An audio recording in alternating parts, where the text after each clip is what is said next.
If you were looking to make some changes to the bill to information on your invoice, simply click this blue button that says Edit Billing Address.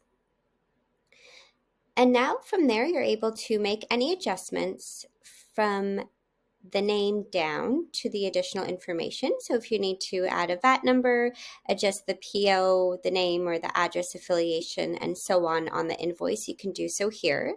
Once you've captured all of your changes, you can click on the Save Billing Address button, and that will capture all of the changes that you have made.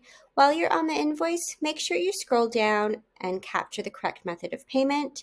Currently, the invoice reflects that of a credit card payment, but if you're paying by check or by wire transfer, make sure you adjust your invoice accordingly by clicking one of these buttons here.